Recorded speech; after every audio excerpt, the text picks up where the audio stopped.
बिल्डरों के सामने सरकारी तंत्र भी फेल हो गया। मुंबई में बिल्डरों के चक्रव्यूह में फंसी जनता की गुहार कोई नहीं सुनता।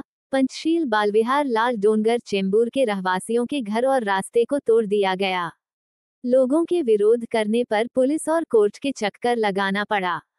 करीब 4 साल पहले लोगों को पक्के मकान देने का वादा करके उन्हें जगह से हटाकर बिल्डर द्वारा घर देने का प्रचार प्रसार करके घुमाया जा रहा है। लोगों के घर, स्कूल, शौचालय तोड़ दिए गए। ना उन्हें घर मिला ना कुछ, दर दर भटकने को मजबूर। तुमचं नाव सांगा आणि काय मॅटर आहे? नाव रेश्मा पाकळे आहे। इथं कुठली सुविधा नाही आमच्या डोंगरावर। बाथरूम पण तोडले। आता हे बाथरूम कुठे राहता तुम्ही? मुकुंदराव आंबेडकर नगरला डोंगर। हे बाथरूम बांधून दिले तर ते जुने बाथरूम घाण झाले, नवीन बाथरूम तर ते पण घाण झाले, तोडले फोडले। आता बाई माणसाने कुठं जायचं? पावसात बसायचं। इथं अपंग लोक, गरोदर बायका आहेत। अर्ध्या टायमाला माणसाला काही पण होऊ शकतंय, पण तुम्ही लोक का अशा नीट बनवित नाही? तुम्ही डायरेक्ट का तोडायला घेतात? तुम्ही सर्वांची सल्ला घ्या, मीटिंग घ्या। आम्हाला रस्ते तोडायचे फोडायचे, मग तुम्ही तोडा ना। आम्ही का तुम्हाला काय बंदी केली का? आजारी माणसं कशी जाणार? काय एवढं बोलतो? शांताबाई शिंदे माझं नाव आहे। आणि काय माहिती आहे ना, आता आम्ही आजारी माणूस आहे, मी अपंग आहे, मी जाणार येणार कसं इथून? त्यांनी अर्ध्या रातच्याला येतात मोडून जातात, रात्रीच्याला येतात मोडून जातात, आणि असं मोडून सारखे जातात। तर आम्ही जाणार कसं येणार कसं? रस्ता बांधून द्यावा आणि मग तोडफोड करावं। आम्ही का आमचं काय म्हणणं नाही। हा कुठली जागा आहे? ही पंचशिला बालवाडी। मग किती दिवस झाले? पंचशिला बालवाडी। किती दिवसातून त्याचा त्रास होते? आम्ही इथं जवळजवळ 60 वर्ष, हा नाही 60 वर्षापासून राहते इकडं। मग आता काय झालं? आता नाही काय तोडायला लागले सगळे घर। बिल्डर लागला इथं आणि सगळे घर तोडायला लागले। आणि घर तरी घर बी माझ्या लेकाचं घर आहे, तर माझ्या लेकाचं घर बी पास करून देत नाही। आता देतो म्हटले आणि एक चेक दिला आणि मोडला आणि परत दिलंच नाही आम्हाला घर। कोण बिल्डर आहे ते? आता ते बोलले बघा, आसमान कुपरमन। मग आमचं घर पण दिलं पाहिजे ना। माझा मुलगा घरात नव्हता त्या टायमाला, कलरचं काम करत होता। माझा मुलगा बाहेर गेला होता आणि आता तो मुलगा मेला, मरून आता झाला 1 महिना, तरी त्यांनी घर पास करून दिलं। देतो म्हणून नाही दिले आम्हाला। नंबर टाकून गेले नाही आमच्या घरावर, मुद्दाम नंबर नाही टाकले कमिटीवाल्याने, असं पैसे खाऊन।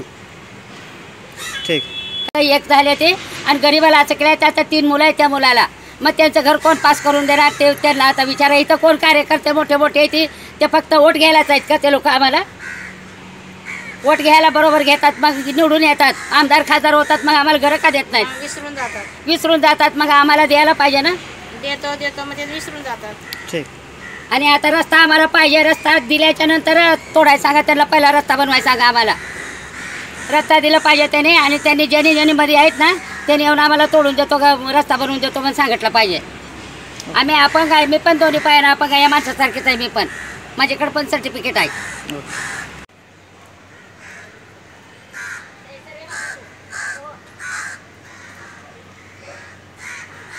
लाल डोंगर परिसर आहे। लाल डोंगर, पंचशील नगर, मुकुंदराव नगर आणि सिद्धिविनायक असे 3 मंडळाचे एकत्र रस्ता आहे। याच्या पुढे पंचशील बालवाडी होती, बिल्डरच्या कामासाठी त्यांनी तोडली। त्याच्यानंतर बाथरूम होते आमचे, बोला। बाथरूम आहे पाठीमागे, ते पण अर्ध्या रात्री मागे आता 1.5 वर्ष होत आले तोडून गेलेले आहेत। पब्लिक इथून खाली गव्हर्नमेंटचं शौचालय बांधले तिथे जाते। तिथे जात असताना सुद्धा आता बिल्डरच्या माणसाने येण्या जाण्याचा रस्ता होता तो बाथरूम, आणि ही जागा परत तोडले, तिकडची झाडं तोडलेत, आणि आता सर्व नुकसान करून हे बिल्डरची माणसं इथून निघून गेलेले आहेत। काही परमिशन नाही, काही आम्हाला माहिती नाही, काही सांगितलं नाही। पोलिसांकडे गेलो की पोलिस बोलतात हां ठीक आहे आम्ही काम बंद करतो बोलतो, काम बंद होतं, नंतर अर्ध्या रात्री परत त्याचं नुकसान करून निघून जातात। संडासाची केस असून सुद्धा परत तिथे तोडायला आलेत ते। एवढे हाल होतात। मी तर अपंग आहेच आहे, वृद्ध माणसं आहेत, आजारी आहेत, त्यांना नेणं येणं जाणं किती हाल खातो आम्ही। बिल्डर आमच्याकडे बघत सुद्धा नाही। आमच्या एक घर सोडून बिल्डरने बाकीचे घरं तोडलेली आहेत। आम्हाला येण्या जाण्याचा रस्ता नाही, संडासाचे वांदे आहेत। टोटली बिल्डरने आम्हाला 4 वर्ष कंटिन्यू खूप त्रास दिले, तरी आम्ही त्रास सहन करत असताना आता हे नवीन त्यांनी कायदा काढून नवीन रस्ता तोडून हे प्रकरण करून ठेवलेले आहे। आणि आता कोणी इथे आहे नाही, पोलीस आलेत आणि निघून गेलेत। कोण बिल्डर आहे तो? बिल्डर आसमान कुपर म्हणून आहे, आणि त्यांचे 3 साथीदार जे काम करतात म्हणून बोलतात ते येऊन गाव गुंडेचे लफडे करून इथे तोडफोड करून निघून जातात। आपण पोलीस मध्ये कंप्लेंट केलं होतं का? केलेली आहे, कंप्लेंट केलेली आहे, सर्व काय केलेलं आहे. बाथरूम पोलीस तोडलं स्टेशन? त्याची कंप्लेंट आहे. कोणता कलर पोलिसांनी दोघांवर केस टाकली आणि सोडून दिलं. कुठल्या पोलीस स्टेशन मध्ये? Chunabhatti police station. मग काय झालं तर?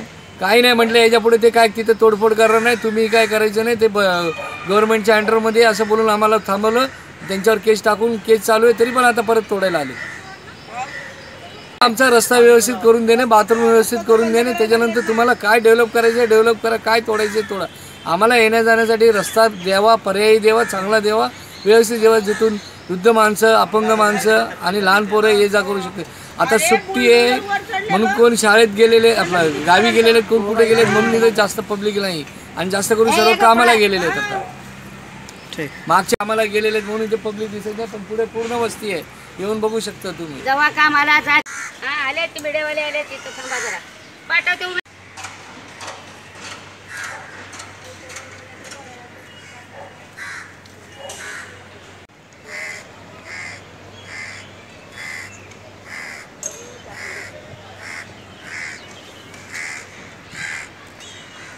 ते